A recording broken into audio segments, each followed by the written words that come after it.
moved off yesterday, offensive coordinator Shane Waldron. So now the stories trickle out. Bears players went to the head coach and the GM, Matt Eberflus, Ryan Poles, and they said, get Shane out of here. Some of the older players, veteran players, wanted to bench Caleb Williams for his backup. Benching Caleb Williams is not the solution. Fixing him is the solution. Veteran pro athletes don't have any patience because they see the end of their careers coming and the end of their contracts. It's why players should play, not coach and GM. Look at LeBron's teams when he leaves. They're a mess. Teams let him GM. Older players have agendas. Their contracts, their stats, and their careers. I mean, have you seen what the New York Jets look like? They handed too much power to Aaron Rodgers, and what was Aaron doing as an older player? Seeking familiarity and seeking comfort. He didn't care about the Jets' plans. He cared about Aaron Rodgers. And, you know, if I was older broadcaster, of course, I'm still so young now, maybe that's what I'd care about. But, I mean, you can't lose patience on this. First of all, young quarterbacks is a roller coaster ride. Let's just take a look at Bo Nix. Remember how bad Bo Nix was in the first two starts? You guys were all bailing on him. Colin, you don't know what you're talking about. This guy's no good. You just listen to Sean Payton, and you text and your buddies. I'm like, no, he's a rookie on a pretty average roster with one or maybe two really good offensive linemen. Bo Nix, first 2 weeks, no touchdowns, 4 turnovers, and a 47 passer rating. Should you bench him? No. Shane Waldron's not an elite coach. Bears are not an elite organization. Caleb Williams is a rookie. This was going to be bumpy. Okay.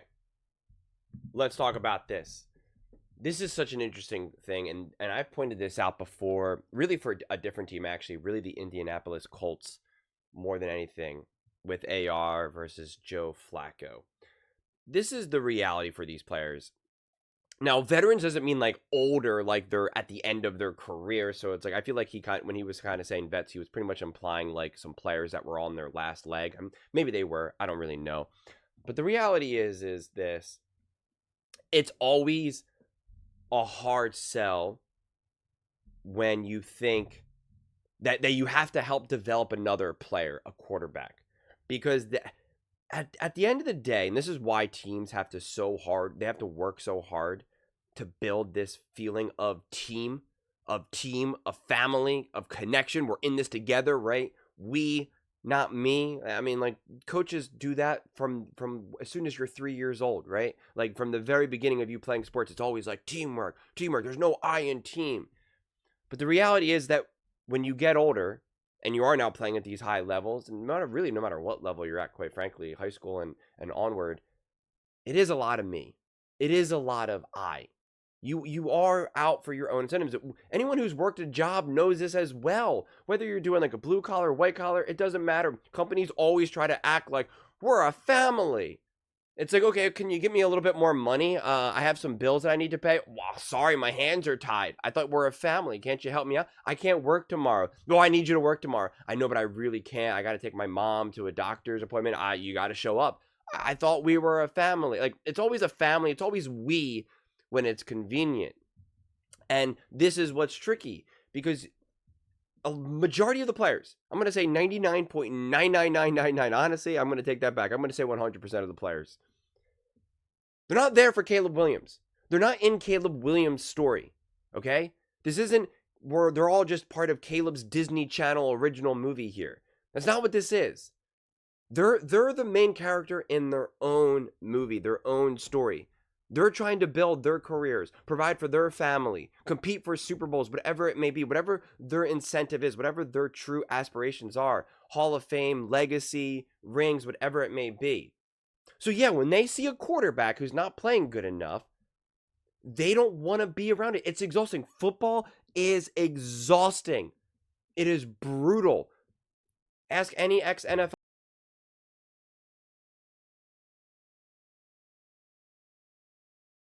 He says majority of football players wish they were able to play basketball. Basketball players are the ones that make all the money, get all the girls. Marcellus Wiley is, I love him when he talks about kind of that side of the league. And that's why for him, he was like, it was about money. He's like, I was born and raised incredibly poor from Compton. They always kept trying to say it's about the rings, about this. I was trying to get as much money as I could. That's all great. Him and Mark Schlereth got in a whole conversation about it on the original Speak for Yourself. And he was like, that's great, Mark. Because Mark was very much like, it's about the ring. That's what it's all about. And, Mark is very, like, old school. Like, and you can tell the coach speak really has embedded into him. And which is beneficial as well, too. But then you have someone who's, like, an incredibly super genius, Marcellus Wiley, and he's just very much honest. Like, it was about the money, and I have no issues admitting that. He's like, what are we talking about here? This is my chance to set myself up, my family, and my future family forever. I got to take advantage of that. And so when you have this for these teams, they don't want to go through these growing pains, but it's tough. And that is why when you do have actual veterans, seasoned veterans, part of the agreement, and I don't know if they have these discussions when you're signing them, it's like, hey, I'm going to pay you X amount of money, I'm making up a number here, $20 million, but you have to understand part of your job requirement is to be supportive and understanding we have a rookie quarterback. That is what we're giving. That is what part of this money is for. This is the agreement. Just like any other job, and it's like the agreement is you are going to show up from 8 to 4. You are going to work Monday through Friday. Occasionally, I'm going to have to hit you up on Saturdays. You're going to have to work. Like that I'm hiring you based off of these circumstances. And you always have to be really upfront and honest about what is the agreement here? What are the expectations here? And it seems like the Chicago Bears have not done that. And again, I'm sympathetic to both sides because you obviously have to let a rookie be a rookie. You do, and that's just the way it is. Yeah, you can't expect him to kind of just jump in both feet and just dominate from the beginning. But I'm also sympathetic to the players who are like, you told me that this quarterback was going to be great from the jump. Like, that's what you told me. Or, hey, you told me there was going to be some growing pains, but this is insane. Like, you told us that we were going to be competing for a Super Bowl this year and next year. So I could understand why people are frustrated. Not to mention, older players are usually going to back other older players, and younger players are going to back other younger players. So the younger guys are like, nah, man, Caleb's my guy. It's coach, man. It's coach. Shane doesn't know what he's talking about. This guy's a clown. Get him out of here. While the older players are like, bro, I've been around once or twice. Caleb's not it. Put in at least a vet, man. We can win some games. If we just had average quarterback, they started like doing the math. If we just had an average quarterback right now, we would literally be competing to win the division. Like, what the heck? So I get the conflict that the Chicago Bears have right now, and it's a mess. There's no sugarcoating it. There is absolutely no sugarcoating it. We can't gaslight other players, coaches, fans. Like, it is a mess. Anyone who's not willing to tell Chicago Bears fans that, let me be very clear. This team is a mess right now. That is the reality of the situation. I don't know enough if Shane Waldron was truly the problem. I do know enough about businesses and teams that everyone's always looking for a scapegoat. And I'm on the record saying that everyone's to blame. I've said that very clearly for the last few weeks now, that everybody is to blame. It's not just one singular thing. It's not all Caleb. It's not all Eberflus. It's not all the GM. It's not all Shane Waldron. It's not all insert random player here. It's a collection of a lot. And it's a tough place to be in, because Caleb was supposed to almost be like a soft reset in a way, because you had this established team with this defense and what was supposed to be a really good culture. And they were like, we just need to bring in this young rookie quarterback. We're going to support him in ways that people kept saying this was the best situation ever for any rookie quarterback. And let's go. It's why people like Nick Wright were saying the football, the NFL is going to be easy for Caleb. It's going to be easier for Caleb in the NFL than it was in college. And that's why he thought that they were going to the Super Bowl. So this is a mess. So the question is, you're right, how should the Bears handle Caleb amid struggles? Whatever they need to do to support him more than anything, right? You don't bench him. You don't put these expectations upon him. The problem is that they've already fumbled this. They've already messed up. Now, I think the logic behind getting Shane Waldron wasn't bad. They saw what he was able to do in Seattle. They believed in him. He obviously interviewed well. So they thought okay, this is good. He's going to be able to do good stuff with him. And this is what's going to be interesting, because I lean towards Caleb being the right guy versus Shane Waldron being the wrong guy. But at the same time, this is where we won't know how this ages and for another couple of years. Maybe mainly next year or so. Where if we see Caleb get significantly better within the next year, then we know, okay, Shane Waldron was really kind of messing things up. But if we still continue to see uneven play, because there were still fundamental issues with this team, with Caleb, that has nothing to do with Shane Waldron. It's not Shane Waldron's fault that he's been wildly inaccurate, even in a clean pocket. I mean, unless we're saying that Shane needs to really work on his mechanics and this or that. Again, it all depends on what Shane Waldron was hired for. Was it just a game plan and set Caleb up for success? Was it more of a traditional coaching role? Hey, let's work on your footwork. Let's work on your arm angles. Let's do this. Let's do that. Because it all depends. But it's very clear that whatever they're doing has not been working, although they really are just a Hail Mary away from being a significantly different team and being in a different situation right now. Caleb also had a lot of highs, and those were because of Shane Waldron, because of the game plan, because of the play designs, because of the play calling. They lead the league, and this is what Greg Cosell talked about, and I mentioned this in my previous video. I think it was for First Things First. They lead the league in no-read throws, which is essentially just being like, Caleb, this is exactly what you're going to do. You're going to fake, you're going to roll out, and you're going to pass it to this guy right here. It's essentially something that anybody could do. They lead the league in that. So, yeah, I mean, this is just a tough situation to be in. I don't know, unless Shane Waldron was truly a disaster and it was obvious that he was the problem, firing him and now getting a new voice mid-season is pretty messy. It kind of really ruffles the feathers. And then now, this offseason, you're going to get a new coach or a new OC or new both.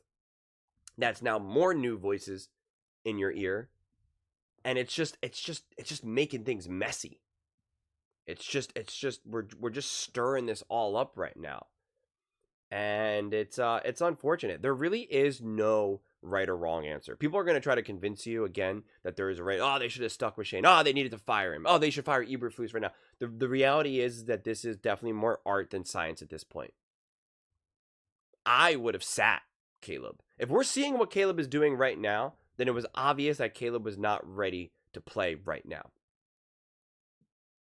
This was he was obviously not prepared, if that was the case.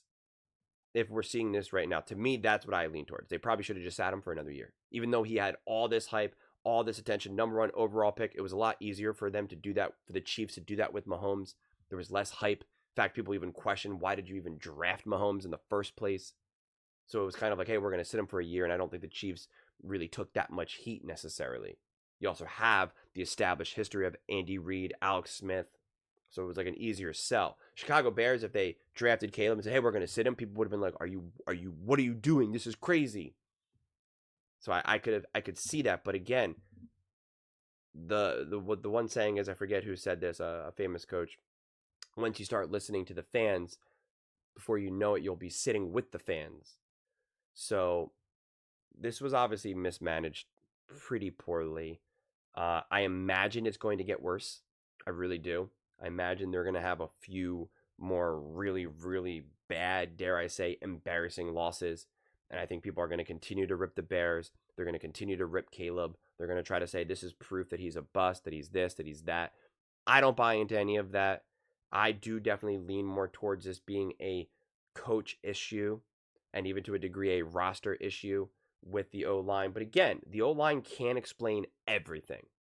We can't act like these other quarterbacks have these perfect O-lines. And like I said, like I've established, even when he has a clean pocket, he'll still be wildly inaccurate. Now, whether or not that's because he's pretty much already kind of having like PTSD from like a bad pocket, which is what they pretty much said was happening to CJ Stroud, That's definitely a possibility. I think it's probably very dependent on the individual player for that regard, where even when you have a clean pocket, you don't trust it because you feel that the pressure is going to collapse at any moment on you. That's definitely a possibility, and it's definitely a hard thing for a rookie quarterback to overcome. But yeah, this is, I'll say this one last time, it's just a mess.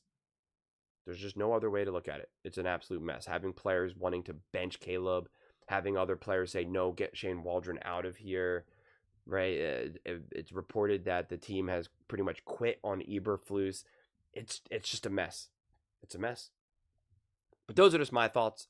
I'd absolutely love to hear yours. What do you guys all think about the Chicago Bears? How do you think they should handle Caleb amid his struggles? Should they bench him? Should they, what do they do? Was firing Shane Waldron the right move? Let me know in the comments below. I read every single comment, so whether you agree with me or disagree with me, either way, let's get in some discussions. Let's get in some fights, but ultimately, let's just have some fun. And please do consider subscribing. We're building an amazing community here, and I'd absolutely love to see you part of it. I want to build something that we all genuinely feel connected to, something that we're really excited to be part of. I think we're well on our way to doing it. And please don't forget to give this video a thumbs up, as it really does help with the visibility and the algorithm. Thank you so much. See you next time.